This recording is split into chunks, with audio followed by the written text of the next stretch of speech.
Jadi perlu untuk mengawasi ya. Jadi kalau ada sesuatu yang penting bisa pulang-pulang guys. Dan mungkin kamu rasa lebih bagus Lebih ya. sukses.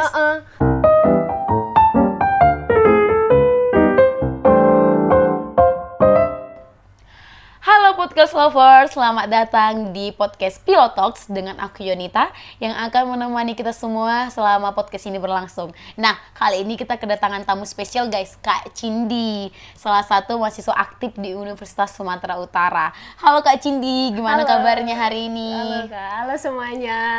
Puji Tuhan aku sehat. Kakak gimana kabarnya? Kabarnya baik juga Kak. Nah, untuk mempersingkat waktu kita ini guys, kita harus langsung tanya-tanya ini sama Kak Cindy. Gimana nih Kak rasanya jadi anak USU? Kan anak USU banget nih Kak Cindy. Apa tanggapan kakak kalau ada orang-orang yang mengaitkan kakak dengan titel anak USU? Kan banyak nih orang kayak gitu, oh anak USU, oh kamu anak USU, begitu. Gimana tanggapannya Kak? Sebenarnya nggak gimana-gimana sih Kak. Cuman kadang kalau misalnya ada orang yang kayak, oh Cindy kuliah di USU, berarti nanti kalau udah tamat langsung kerjanya di sini jadi orang, jadi sukses gitu. Tapi sebenarnya itu pressure sih Kak. Kayak dibilangin kayak gitu sebenarnya kalau sesekali oke lah gitu. Tapi kalau misalnya terlalu sering itu noisy sih, agak risih. Bikin nggak nyaman gitu. ya guys. Apalagi kalau orang yang sama mempertanyakan hal yang sama dalam 3 bulan yang berbeda gitu ya guys. Muak dong ya kan. Ya juga sih Kak. Kalau aku jadi kayak gitu juga aku nggak bakal nyaman ya guys. Nah, selanjutnya guys, kita masuk ke latar belakang dari Kak Cindy nih.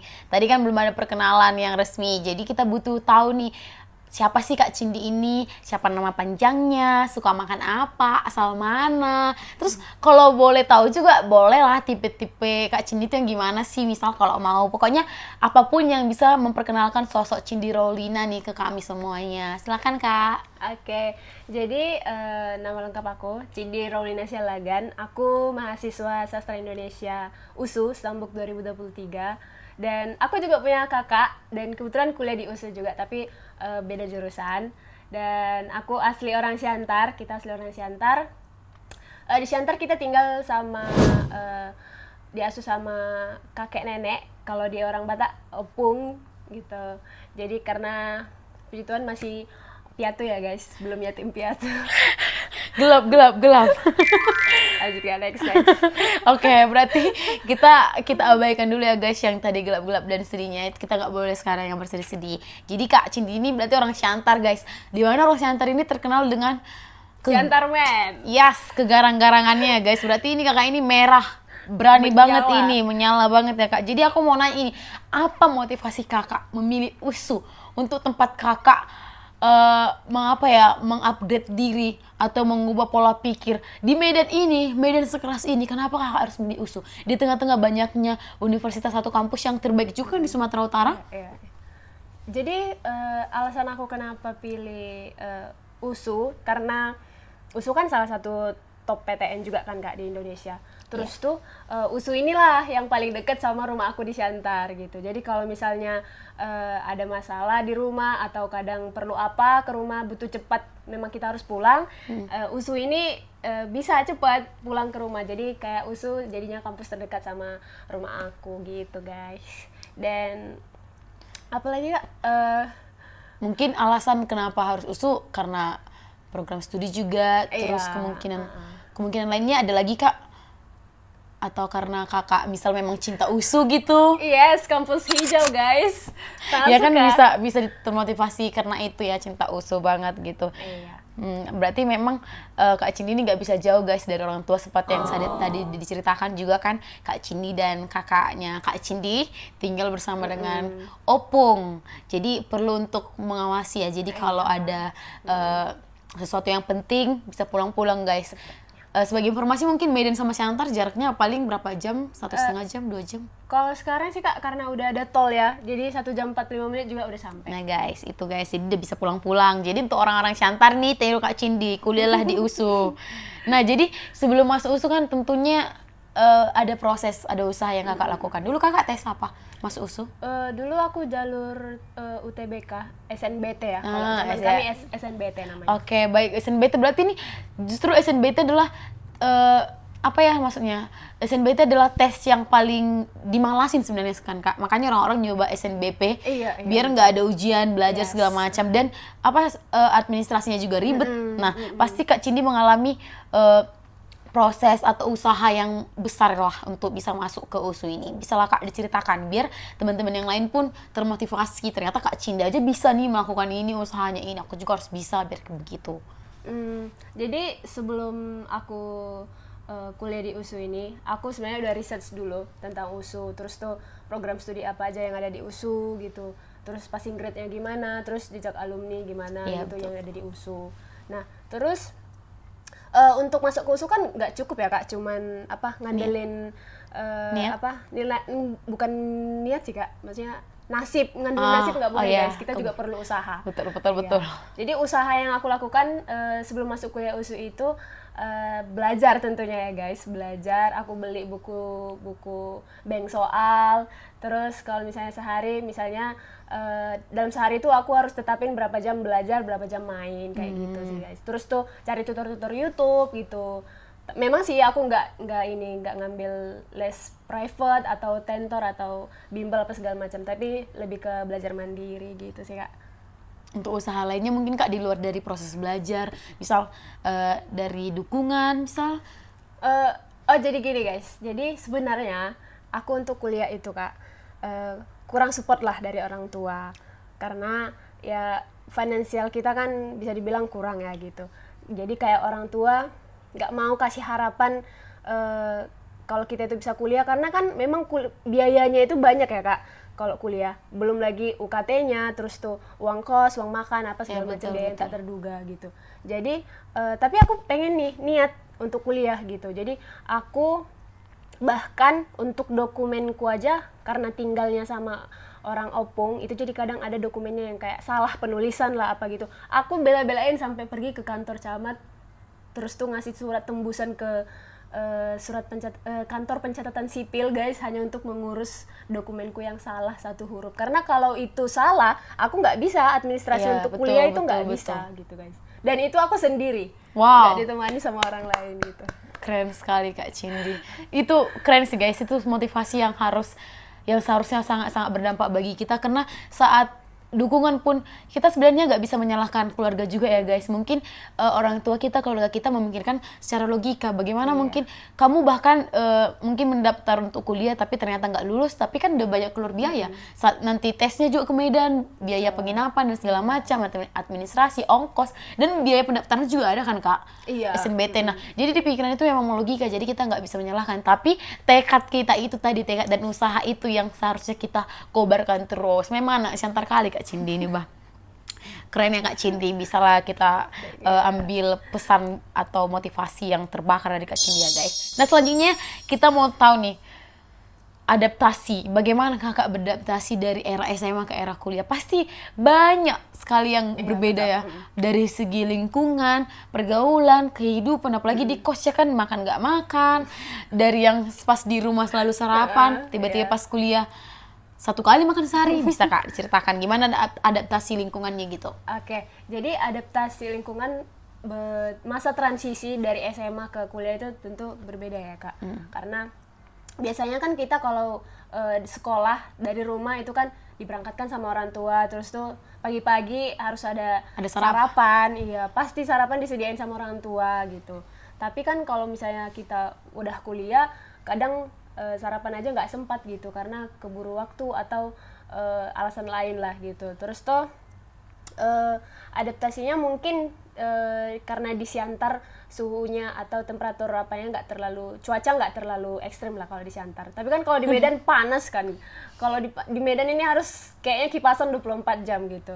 Jadi memang mula-mula pas di Medan nggak betah sih karena mungkin cuaca juga. Terus lingkungannya, kalau di lingkungannya kan pas masih di Siantar ya, masih belum kuliah, itu kan semua udah pada kenal gitu. Terus kalau di Medan kan ini masih baru-baru, nggak kenal siapa-siapa, jadinya malas keluar karena nggak ada interaksi gitu. Iya benar-benar. Terus jadinya menjaga ini juga ya Kak, gimana saat di Medan kan ini anak rantau ya guys, di mana bumi dipijak Di situ langit dijunjung. Nah, jadi kita harus ada adaptasi juga bagaimana caranya bersikap yang baik di Medan ini ya guys. Di kerasnya Medan ini kita harus tahu gitu loh. Di Siantar mungkin Kak Cindy bisa koar-koar, kreak. Iya. Di Medan kicep guys. ya. Karena ternyata di Medan lebih keras. Iya. Oke. Jadi kita sekarang ke tantangan selama kuliah di USI ya guys. Sebenarnya hidup ini pasti penuh dengan tantangan ya kan Kak. Mau kita kuliah di manapun, mau kita kuliah di USU atau bahkan kita nggak kuliah, pasti ada aja tantangan dalam hidup kita. Tapi karena Kak Cindy ini anak USU, jadi kita pengen tahu kali ini apa aja sih tantangan Kak Cindy selama kuliah di USU, entah itu tantangan dari diri sendiri, dari lingkungan atau dari mana saja faktornya, boleh diceritakan Kak. Oke. Mungkin kalau tantangan dari diri sendiri dulu ya Kak, gini. Jadi kadang bukan cuma mahasiswa aja sih, tapi semua orang pasti pernah merasa jenuh gitu, kayak merasa apa sih yang dikejar di dunia ini gitu kan. Kayak kadang di tengah jalan kita hilang motivasi, kayak kalau misalnya aku effort di sini emangnya belum tentu loh aku dapat apa yang aku mau gitu. Betul. Kadang aja yang sudah kita lakukan dengan dengan effort itu belum tentu kita dapatkan, apalagi ya kita nggak ada motivasi gitu, nggak ada ngapa-ngapain. Terus tuh kalau dari keluarga sih Kak, tantangannya kadang ada aja sih keluarga, kalau misalnya pas lagi kumpul keluarga gitu ditanyain kamu ambil jurusan apa gitu, terus aku bilang sastra Indonesia. Emangnya bahasa Indonesiamu kurang? Kan dari lahir udah ngomong bahasa Indonesia, tinggal juga di Indonesia, sehari-hari pakai bahasa Indonesia. Emangnya kurang gitu? Ya mungkin dulu aku belum bisa jawab karena kayak belum belajar berkecimpung di sastra Indonesia gitu. Tapi mungkin kalau sekarang pertanyaannya ditanyakan lagi, aku bakal bilang sastra Indonesia nggak sesempit itu kok gitu. Sastra Indonesia nggak belajar a i u e o atau belajar tanda baca, alfabet enggak guys. Itu kita banyak belajar ya istilah-istilah di sastra Indonesia, cuman bahkan yang sivitas akademik di sastra Indonesia aja mungkin yang tahu itu, betul. masyarakat Indonesia bahkan nggak tahu. Yang awam nggak akan tahu ya, betul. Dan kita nggak di level itu lagi, kita belajarnya nggak di level itu lagi. Ini ya kan, perguruan tinggi, nggak mungkin belajar bahasa lagi. Iya, betul. Yang normal-normal a i u e o, kosakata yang apa udah enggak saat masuk ke sastra Indonesia, justru kita harus sudah membawa bekal itu jadi bekal, bukan itu yang dipelajari lagi. Oke. Terus tuh tantangan dari apa lagi ya? Dari pertemanan sih Kak, dari circle pertemanan selama di kuliah mungkin ya. Paling umum kata-kata yang kayak gini, people come and go, itu ternyata memang beneran ada sih. Dan aku ngerasain pertemanan aku itu waktu di semester 1 itu sangat jauh berbeda dengan sekarang aku di semester 5. Bahkan teman-teman aku yang di semester 1 itu banyak yang sudah nggak berteman lagi bahkan di semester 5. Bukan nggak berteman sih. Reshuffle kah? Bertukar? Iya, maksudnya bukan nggak berteman, tapi kayak udah ada canggungnya, awkward gitu. Kalau misalnya ya nggak seseru dulu waktu nggak cocok lagi gitu. Ternyata gitu ya Kak, maksudnya. Mungkin itu seleksi alam ya. Iya, betul. Bahkan udah masih di ruangan yang sama pun. Iya, masih terasa atmosfer dinginnya ya. Padahal dulu mungkin waktu masih maba hahihi, kompak. Seiring berjalannya waktu, iya, seleksi alam itu guys namanya. It's normal ya. Oke. Terus tuh kalau dari kampus sih paling dosennya aja sih Kak, yang kayak kadang ada ya dosen yang misal kita udah effort nih di mata kuliahnya, tapi dia memang tipe dosen yang nggak kenal sama. Iya, nggak yang tahu mahasiswanya siapa gitu, nggak tahu yang effort mana yang enggak gitu. Jadi ketika misalnya aku udah effort, terus tuh teman aku yang enggak, tapi di akhir nilainya yang keluar itu nilai aku yang lebih rendah, justru yang nggak effort ini yang lebih tinggi gitu. Kita kan kesal kayak gitu kan Kak. Jadi itu sih paling kalau misalnya di bagian lingkungan kampus gitu. Iya gitu. Dan sejalan dengan itu guys, aku juga punya pengalaman ya dulu dengan tentang dosen ini ya guys. Bukan niat untuk menjelekkan dosen ya, tapi mungkin cara ngajar dosen ini mungkin nggak cocok dengan aku, atau mungkin prinsip dari dosen ini nggak cocok dengan aku dulu. Jadi saat itu aku komplain nilai. Komplainnya bukan yang merendahkan ya kan Kak. Kita takut nih, ibaratnya nih dosen itu di kita itu dewa, begini-begini. Jadi kayak aku komplain, minta transparan nilai, mungkin kenapa nilai aku gini, karena teman-temanku enggak, padahal kami melakukan effort yang sama misal seperti itu kan. Kemudian tanggapannya yang tahu apa? Saya akan memberikan kamu nilai yang seharusnya C. Jadi kayak aku langsung mikir mending gak usah. Iya, Padahal kan dibilang ini kita di Indonesia ini semua wilayah adalah demokratis ya, berarti kita harusnya kita bisa punya hak bahkan kan bersuara, ngasih ngasih suara lah pokoknya. Tapi ternyata enggak. Ini menunjukkan bahwa kita dari tingkat kecil pun kita sudah dibungkam guys. Kita nggak bisa ngomong. Yes. Ya, tapi mungkin ya balik lagi untuk menjaga keamanan podcast ini, saya mau bilang kalau mungkin itu prinsipnya saja yang berbeda ya dengan prinsip-prinsip orang lain. Jadi nggak bisa disalahkan juga. Dan nggak semua dosen sih seperti itu. Iya, betul. Gitu. Jadi memang tentu aja. Betul. Jadi pintar-pintar lah ya untuk menganalisis cara, dosen gimana betul, karena ada 10 matkul, 10 jenis manusia yang harus kamu hadapi. Iya, betul. Betul. Nah, jadi kan Kak Cindy ini berarti cukup aktif lah berarti ya di kampus. Jadi aku mau nanya ini sebenarnya, apa yang sudah pernah kakak lakukan selama kuliah? Apakah kakak itu tipe yang kupu-kupu, kuliah pulang, akademik aja gitu, atau kakak juga aktif di non akademik? Dan kalau kakak aktif di keduanya dan itu berjalan dengan beriringan, apa tips dan trik dari Kak Cindy untuk teman-teman semua biar dunia perkuliahan itu berjalan dengan baik gitu loh? Oke. Sebagai mahasiswa tentunya kita bukan hanya aktif di kegiatan akademik aja ya Kak, tapi kita khususnya aku sih, aku juga aktif di perlombaan, juga aktif di organisasi paduan suara di USU gitu. Jadi berarti penyanyi Kak? Yes, Beyonce. Jadi cara memanage waktu itu adalah kalau misalnya sesudah pulang kampus, kan kita ada latihan nih untuk organisasi paduan suara nih kan. Jadi pulang kampus ya kita langsung pergi latihan, terus tuh pulang latihan juga lanjut malamnya kalau misalnya ada belajar gitu. Dan mungkin belakangan ini ya Kak, yang perlombaan yang baru aku ikuti itu adalah lomba karya tulis ilmiah. Ya, Keren. Yang diselenggarakan oleh Badan Riset Inovasi dan Daerah Kota Medan tahun 2025 ya. Which is itu bulan Oktober. Ya, bulan Oktober, tapi pengumumannya di tanggal 6 November. Itu karya tulis ilmiah itu aku buat ketika organisasi paduan suara ULOS ini lagi hektiknya untuk mengadakan konser. Konser Kak? Iya. Wow. Dan konser ini kan untuk mencapai konser yang maksimal dan bagus tentunya latihan setiap hari kan Kak? Betul. Padahal setiap hari kita juga ada kuliah gitu. Nah, sementara aku ngikutin perlombaan ini kan tentunya pengen hasil yang maksimal gitu, terus tuh pengen dapat hasil yang terbaik lah ya. Terus tuh gimana caranya untuk memanage itu semua? Nah gini, pulang dari kampus aku langsung curi waktu ke perpustakaan.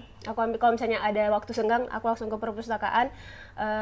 Karena cuma di perpustakaan yang aku rasa kayak aku bisa cari referensi, bisa cari kedamaian, kayak fokus bisa. Tertib gitu kan. Nah, terus tuh kalau udah tiba jamnya, waktunya, aku pergi ke latihan di Paduan Suara ULOS untuk persiapan konser. Terus tuh setelah pulang dari latihan itu juga ya lanjut lagi ngerjain karya tulis ilmiahnya gitu. Jadi kadang bahkan tidur cuma sampai 3-4 jam gitu. Karena pengen hasil maksimal gitu kan. Dan kadang juga merasa di tengah jalan kayak ini kayak nggak ada artinya juga kalau misalnya aku kerjain ini pun ya ngapain gitu, belum tentu juga dapat juara gitu, belum tentu juga dapat jadi finalis terbaik mungkin ya, karena kan sekota Medan ya Kak. Tapi kayak di tengah aku kehilangan ide, ada aja yang kayak motivasi kayak enggak, aku harus bisa, kalau misalnya aku bisa lewatin yang lalu-lalu, kalau ini kenapa nggak bisa gitu. Terus tuh pokoknya selalu ada hal-hal kecil yang bisa memotivasi aku untuk selalu bangkit lagi untuk nggak kehilangan motivasi kayak gitu sih Kak. Berarti manajemen waktunya itu curi-curi ya guys. Curi waktu. Nah, ya, jadi kita harus jadi pencuri, tapi bukan pencuri hati keras kalian. Ini pencuri waktu. Gimana kita bisa mengambil waktu sesingkat apapun untuk melakukan yang baik gitu loh. Jangan malah udah ada waktu sedikit malah nggak dipergunakan mungkin gitu. Tapi melihat dari kesibukan Kak Cindy, udah bisa dibayangkan ini di kepalaku. Capek sekali guys, tapi ya lihat hasilnya Kak. Hasilnya puji Tuhan waktu itu dapat juara harapan 1 lomba karya tulis ilmiah Berida Kota Medan tahun 2025 dan konser? dengan Oh, ya dengan peserta kurang lebih berapa ya? Pokoknya naskah yang masuk itu kurang lebih 500 naskah dan aku naskah keempat terbaik Wow. Kota Medan gitu. Terus tuh konsernya juga puji Tuhan berjalan dengan lancar, penontonnya ribuan di auditorium USU dan ya Semua orang puas nontonnya begitu. Iya, Nah guys, itu selama proses untuk mencapai itu, seperti tadi pasti ada saat-saat dimana Kak Cindy merasa capek, jenuh dan mikir untuk apa sih ini, kan belum tentu nanti aku dapat yang ini segala macam. Tapi lihat hasilnya gitu loh. Jadi saat kita capek dan mungkin kita tipe yang termasuk egois sama diri sendiri ya, kita pengen nih ada dua hal yang berjalan ini tapi sama nih Iya, volumenya. Kita pengen ini maksimalnya 50-50 ya kan Kak. Nah itu kan termasuk kita ngepres diri sendiri. Tapi kalau itu tujuan untuk baik, it's okay guys. Kita nggak tahu ada kesempatan kapan lagi untuk kita melakukan yang terbaik selagi kita masih bisa. Jadi itu motivasinya guys. Curi-curi waktu. Kalau enggak, itu nggak akan bisa guys terlaksana. Nah, jadi kita udah selesai nih untuk nanya-nanya pengalaman hidup, proses hidup, semua tentang perjalanan kakak lah sebelum-sebelumnya, jembatan kakak yang sebelum sekarang gitu kan. Sekarang kami mau nanya nih, kita mau tanya target hidup Kak Cindy itu apa? Pasti kan selama ini setelah bahkan semester 5 ini ya, semester 5 kan Kak, pasti ada rencana nih ke depannya mau apa, pengennya apa, atau mungkin jangka panjang ya 10 tahun kemudian mau apa begitu Kak, boleh disampaikan Kak? Mungkin kalau wishlist yang terdekat sih ya Kak gitu. Ya pastilah setiap mahasiswa pengen, khususnya aku pengennya aku bisa lulus cum laude dengan pujian ya. Kalaupun misalnya nggak bisa cum laude ya minimal tepat waktu, tepat betul. waktu gitu. Dan ya tentu ketika kita sudah lulus pengennya juga dapat kerja yang aku maunya dapat kerja yang sesuai dengan bidangku gitu. Oh, Kak. berarti mau dibawa terus nih sastra Indonesianya gitu. Iya, biar aku nanti di kerjaan juga nggak kewalahan gitu Kak, karena udah terbiasa gitu. Kalau misalnya ada kesempatan untuk kerja di bagian kepenulisan atau di bagian sastra Indonesia, jurnalis atau segala macam, pokoknya yang berkaitan dengan kesastraan yang sekarang kayak gitu sih Kak. Terus tuh untuk wishlist ke depan selanjutnya mungkin ya pokoknya bisa bahagian orang tua, terus tuh bisa dapat lingkungan pertemanan bahkan lingkungan pekerjaan yang tidak toksik ya, yang bisa bikin nyaman dan jadi diri sendiri gitu. Dan tentunya bisa berkembang ya Kak, bisa bertumbuh bersama begitu ya. Karena lingkungan sangat-sangat berpengaruh guys. Betul guys. Siapa lingkungan kamu maka itulah kamu. Mencerminkan gimana kepribadian kita ya. Oke, berarti itu wishlist dari Kak Cindy ya. Nah, sekarang aku mau nanya, sebagai sosok Cindy Roline Sialagan ini, apa pesan kakak untuk penonton-penonton, untuk teman-teman kita yang nonton kita ini? Pesan-pesannya itu bebas aja lah, pokoknya pesan apa yang bisa kakak sampaikan ke mereka semua? Ke aku juga bisa, karena dari tadi juga aku udah termotivasi nih Kak. Jadi, sebenarnya ini udah banyak dibilang ya, dan mungkin agak klise, tapi sebenarnya ini nyata guys. Kalau setiap siapa yang berusaha, memang pasti akan mendapat. Setiap kamu cari jalanmu dan kamu mengandalkan Tuhan, itu memang jalannya ketemu gitu. Dan gini, nikmati semua prosesmu. Mau kamu gagal atau jatuh bangun itu biasa gitu. Nah, ketika kamu jatuh bangun, itulah proses kamu mencapai keberhasilanmu gitu. Dan siapa yang bersungguh-sungguh, maka dialah yang mendapatkan apa yang dia damba gitu guys. Sastra banget, oh my god. Siapa yang bersungguh-sungguh itu paling ini sih, paling di stabilo ini tuh biar langsung ini guys. Nah, siapa yang bersungguh-sungguh? Dan apakah yang ada 1001? Iya. Nah, iya guys, jadi kan ada 1001 katanya, kata pepatah nih, ada 1001 jalan ke Roma. Nah, kalau kamu sudah coba nih 500 jalan gak ketemu jalan ke Roma ini, coba lagi terus siapa tahu jalan ke 501 yang cocok samamu. Tuhan kan gak langsung nih bilang, hey Cindy, yang betul itu jalan 501 gitu. Kan kamu sendiri yang hidup itu pilihan ya. Berarti kamu memilih jalan dari 1 sampai 500. Tuhan gak langsung bilang gitu loh, tapi Tuhan ngasih kekuatan sama kamu. Buktinya kamu bisa sampai ke jalan 500. Berarti untuk ke jalan 1001 pun bahkan kamu bisa.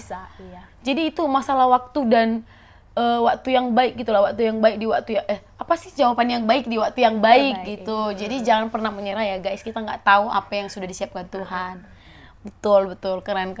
Sastra sekali, ini aku udah bisa ini kan. Nah oke, jadi sekarang kita ke terakhir nih guys, refleksi ya dari podcast kita, dari tanya-tanya kita yang dari tadi santai tapi isinya berisi ya. Jadi kita mau tanya nih, pelajaran penting apa yang bisa Kak Cindy dapat dari tadi? Ini bunyi terus ya Kak. Sorry ya guys. Diinin dulu Kak. Oke, Nah, jadi pelajaran penting apa yang bisa Kakak dapat dan bagikan ke kita semua berdasarkan perjalanan hidup Kak Cindy? Pasti ada ya kan Kak pelajaran. Ternyata setelah aku mengalami nih dari sampai umurku yang 20 ini, aku tahu aku mau pelajari guys, ternyata kita nggak boleh begini. Silakan Kak disampaikan. Oke. Jadi setelah dari struggle terus tuh jatuh bangun yang aku hadapi sampai perkuliahan semester 5 ini ya Kak, bahwa sebenarnya memang nggak ada yang bisa diandalkan 100% kecuali diri sendiri gitu. Even termasuk orang tua gitu. Khususnya aku misalnya, aku itu nggak didukung 100% sama orang tua untuk kuliah gitu ya. Tapi aku selalu cari jalan, selalu cari celah gimana supaya aku bisa kuliah gitu. Dan untuk orang tua ya, kalau misal orang tua kurang lah di finansial gitu. Jangan langsung mematahkan semangat anaknya gitu. Minimal kasih motivasi atau kasih semangat gitu. Karena memang anak itu nanti yang akan menentukan jalannya, yang akan cari jalan sendiri gitu. Jadi kayak misalnya aku nggak didukung nih sama orang tua aku untuk kuliah karena alasan finansial yang kurang bagus gitu. Tapi aku kan berusaha untuk cari-cari informasi beasiswa, apa segala macam, dan itu dapat gitu. Dan ujungnya sekarang kan bisa kok kuliah gitu. Terus tuh pelajaran yang kedua adalah kalau kamu punya potensi di bidang ini, terus kamu melihat potensi orang lain itu di bidang ini, dan mungkin kamu rasa lebih bagus, lebih sukses, lebih cemerlang apanya gitu. Tapi sebenarnya itu bukan bidangmu gitu. Tapi kamu memaksakan karena itu potensinya mungkin kamu rasa lebih bagus gitu. Nah, setiap orang itu punya porsinya masing-masing guys. Jangan paksakan dirimu seperti orang lain gitu. Misalnya dulu aku waktu SMA itu pengen banget karena melihat teman-temanku pada juara olimpiade kimia, fisika, matematika. Terus tuh aku jadinya hampir setiap hari juga buka tutor-tutor YouTube, belajar rumus-rumus kimia atau apa segala macam, rumus fisika, matematika. Ya walaupun ujungnya nggak dapet sih, nggak masuk gitu karena emang nggak passion. Dan ternyata passion aku setelah menjalani kuliah ini adalah ternyata di bidang kepenulisan, di bidang sastra. Ternyata nyaman gitu. Di sini gitu iya. ya, cocoknya di sini gitu. Dan sebenarnya memang betul, kalau misalnya potensimu di sini, terus tuh kamu paksain di potensi yang ini, ya itu nggak akan masuk gitu. Sampai kapanpun kamu coba, itu kalau memang bukan bidangmu, itu nggak akan cocok gitu. Dan kamu yang tersiksa nantinya kalau misalnya nggak memaksakan yang bukan ini ranahmu gitu. Jadi memang harus menyesuaikan ya guys. Betul. Jadi kalau memang kamu melihat teman kamu nih misal sukses di bidang A, ya sudah kamu juga sukses saja, tapi di bidang B misal begitu ya. Karena kan beda-beda ya potensi dan bagaimana kehidupan orang sebenarnya. Karena ini banyak proses, mungkin si A ini juga udah melewati banyak proses sampai dia bisa di posisi A itu gitu loh. Seperti ada cerita misal orang tinggi dan orang pendek ya guys, pasti cara jalannya itu beda ya guys. Jadi pasti tentunya orang yang lebih tinggi itu lebih langkahnya lebih panjang kan. Nah, orang yang pendek langkahnya lebih kecil. Nah, bagaimana caranya biar yang si kedua ini tidak merasa yang si pendek ini tidak merasa tertinggal. Dia cari cara apa yang harus kulakukan untuk aku sama nih, sejajar nih dengan yang tinggi nih. Nah, berarti dia mempercepat langkahnya. Dia sadar kakinya pendek, maka dia mempercepat langkahnya. Jadi saat kamu merasa kamu sadar aku kurang di ini nih, di keuangan. Nah, atau ya kurang di uang, misal kayak Kak Cindy. Jadi Kak Cindy cari celah, oke aku kurang di keuangan, aku melipir dulu ke jalan sebelah, aku cari di mana bisa aku dapat beasiswa atau gimana caranya biar aku minim nih biaya. Kan bisa seperti itu guys. Jadi cari di mana kau yang cocok. Mungkin sekarang bisa saja ya Kak Cindy atau saya sendiri bilang cocok nih di bidang ini.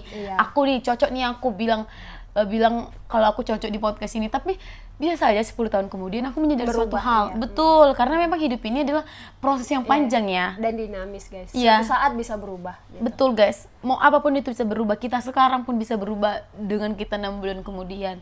Itu dipengaruhi oleh pengalaman dan banyak kejadian di hidup kita guys. Faktor lah. Ya, jadi kayak memang kalau kamu merasa kamu tertinggal, itu harus dihilangkan guys. Itu toksik ya. Itu bisa merusak dan meracuni diri sendiri. Sebenarnya bukan merasa tertinggalnya sih, tapi cara bagaimana kamu untuk menanggapi ketertinggalan itu. Betul. Bagaimana respon kamu guys? Kalau kamu merasa tertinggal, Usaha apa yang kamu lakukan untuk supaya kamu nggak tertinggal, itu Nah, sih poinnya. tapi kalau kamu fokus ke ketertinggalanmu, itu yang nggak racun, boleh. toksik itu guys. Tapi kalau kamu merasa tertinggal dan kamu melakukan sesuatu, kamu fokus pada apa yang bisa kamu maksimalkan, itu baru bagus. Itu dia. Jadi saat kita merasa insecure itu nggak apa-apa, itu bagus ya. Cuman kita harus ngambil respon, melakukan respon yang bagus untuk insecure kita itu. Karena kalau kita nggak insecure guys, kita tinggi hati terus, kita nggak akan berubah-berubah. Aku udah ngerasa cantik dan aku nggak mau lagi memperbaiki diriku. Itu yang salah. Betul, itu nggak bisa. Kita akan di sini terus. Itu kepedean namanya kan Kak. NPD. Nah tapi kalau kita ngerasa aduh kayaknya aku masih kurang baik nih dalam tutur kata, aku ngerasa lebih buruk nih dalam berperilaku dibanding Kak Cindy, jadi selesai dari sini aku ngambil sesuatu dong, tindakan untuk mengupgrade diriku, bukan malah aduh aku lebih buruk, aku tidur buruk. Iya, jadinya buruk beneran guys. Iya betul ya guys. Jadi itu aja ya untuk podcast kita kali ini. Sedih kita berpisah setelah melewati banyak cerita dari Kak Cindy, proses hidup yang benar-benar can relate ya sebenarnya, umum dan deep banget gitu loh. Pasti banyak orang yang mengalami guys. Jadi kalau kalian sama posisinya kayak Kak Cindy, semangat guys. ambillah motivasi dari Kak Cindy guys. Lihat Kak Cindy penuh dengan semangat, orang Shantar sekali nih. Kalau bukan orang Shantar pun harus membara semangatnya guys. Oke guys, sekian dari podcast kita kali ini di podcast Pilot Talks dengan bantal-bantal biru ini dan baju-baju lucu kami. Semoga apa yang disampaikan dari podcast ini, cerita hari ini bisa memotivasi kalian. Betul. Dan menghibur. Pokoknya hal-hal yang baik semoga kita dapatkan di hidup dengan melakukan hal yang baik juga. Betul. Hal-hal yang baik kita cari, hal-hal yang buruk kita usahakan disingkirkan. Iya betul guys, kata-kata hari ini udah banyak sekali tuh guys. Ini di transkrip lah nanti sama editor ya, apa poin-poinnya apanya. Makasih ya Kak Cindy udah datang ke podcast ini. Terima kasih Sangat-sangat ini. Oke guys, sekian dari podcast ini. Sampai jumpa di podcast selanjutnya. Bye-bye. Romansa kakak yang mengganggu kuliah juga bisa diceritakan. Silakan Kak. Kak, udah lewat 1 segmen. Emang? Kenapa emangnya? Yang ini mau belajar. Berarti kamu nggak dukung anak kamu gitu loh. Aduh. Ada. Dan yang pelajaran yang bisa aku dapat juga kalau misalnya apa ya? Apa Kak?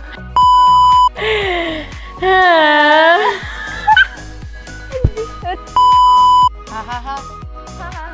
Hehehe. Halo, jadi kan sudah menyelesaikan podcast kami. No, ini kameraman.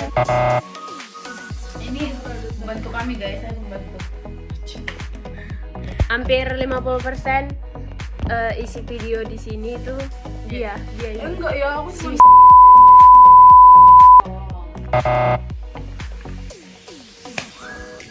orang sih lah. Aduh orang meninggal. Kan mau bikin yang gimana? Mana ini yang cuy yang kecil Pep?